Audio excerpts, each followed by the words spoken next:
Со 68 поени, еден повеќе од лани, Македонија и натаму останува во групата делумно слободни земји.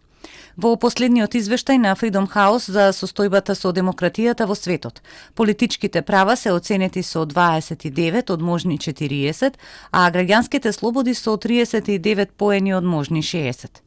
Ова ја сместува Македонија во група со повеќе земји од регионот. Албанија и Црна Гора имаат 67 поени, додека Србија и Косово имаат по 60 поени.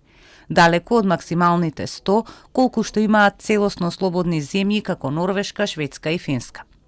Целосниот извештај за Македонија не е објавен, но генералната оценка на Freedom House е дека во 2022 година борбата за демократија се приближи до пресвртница. Глобалната слобода се намалува 17-та година поред, а војната агресија на Москва доведе до разорни злосторства со човековите права во Украина. Повредата на слободата на изразување долго време е клучен двигател на глобалниот демократски пат, пишува Freedom House. Во текот на последните 17 години, бројот на земји и територии кои добиваат оценка од 0 до 4 на индикаторот за слобода на медиумите се искачи од 14 на 33, бидејќи новинарите се соочуваат со постојани напади од автократите и нивните поддржувачи, додека добиваат несоодветна заштита од заплашување и насилство, дури и во некои демократии.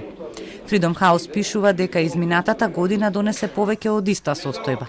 Слободата на медиумите беше под притисок во најмалку 157 земји и територии. Сепак, како што пишува во извештајот, борбата за слобода обстојува со децении.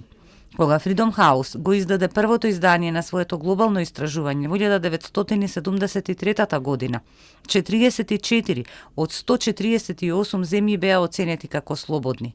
Денес, 84 од 195 земји се слободни.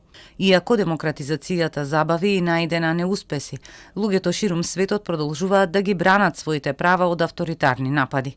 Според извештајот, најнеслободна земја во светот со само еден поен е Сирија, исто како и Јужен Судан.